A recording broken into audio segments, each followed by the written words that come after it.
Hey class, Dr. C, and I'm here to talk about the relationship between COM 2803 Multimedia Storytelling and our sister course, Introduction to Podcasting. Now, there is intentionally a through line between these two courses. That is to say, they rhyme. I hate to call them necessarily there's a reason we didn't name these courses Podcasting 1, Podcasting 2, or Multimedia Storytelling 1, Multimedia Storytelling 2. We reserve the freedom to be able to do different kinds of business in those two respective classes. But make no mistake, they're related.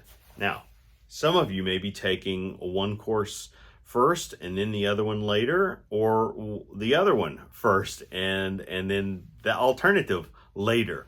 And we're trying to plan for understanding that sometimes folks are taking one class earlier and then the other class later, and it's opposite. All right, we live in an imperfect world like that, but actually we're actively seeking for solutions to combat that.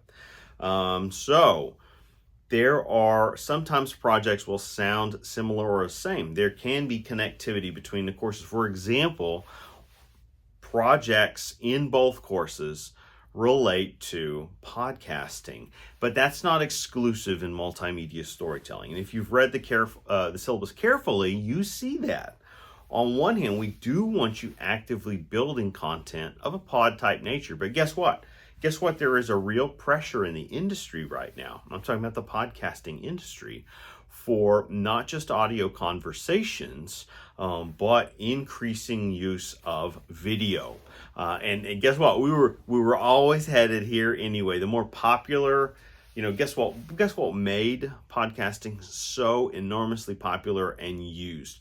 The fact that it was limited to audio, the fact that it really deconstructed the whole history of television, broadcasting standards, even radio broadcasting standards, even satellite radio, all those corporate-y infrastructure segmentation ideas were demolished and obliterated in the name of freedom that the liberties and virtues of podcasting presented. Well, guess what happened? Podcasting became so popular, so heavily used by people now that they're converting back to those age-old things that made those other mediums popular, which is to say more video content.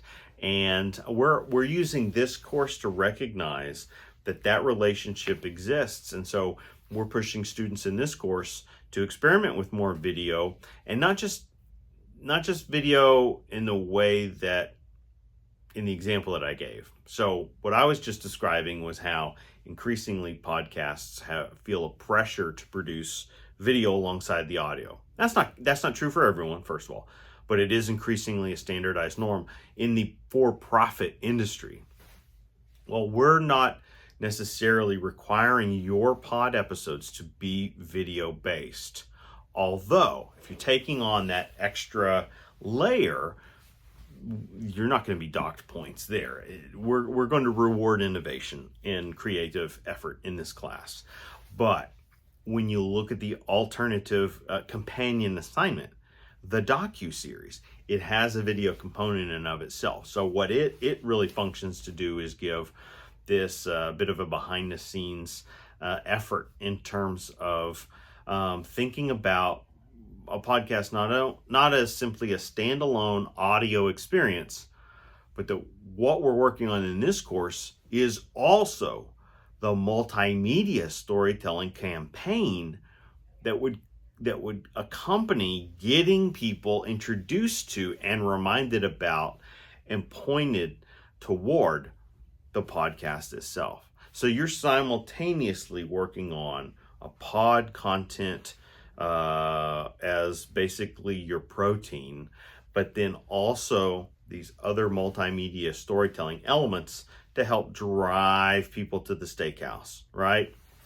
Or whatever, the plant-based protein and so on. But this is a way of thinking about how media is spreadable on one hand, that it is in a flow of other media, but that social media is this organic being in which message strategy, the content itself can't be the only message. That we need message strategies out there.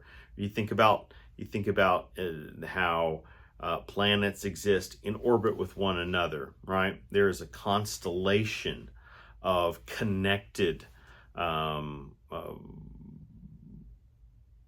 connected elements, right, in motion and moving toward a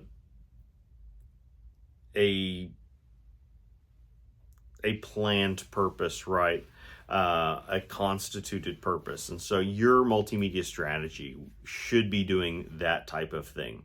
So don't think of it as, don't fall prey to the pressure of being overwhelmed by the tasks each week. Actually, the work volume is relatively low and standardized in this course. But the decision making for each of those assignment tasks will have some sub challenges to them, and you'll be making decisions regularly. So if anything, I might suggest a hidden value in this course is that it's quietly putting pressure on us to be efficient decision makers and problem solvers. So we're working on those critical thinking skills, we're working on those problem solving skills, and that's something to be excited about. And it's an experiment. It's a grand experiment to see what these products are like that we put together.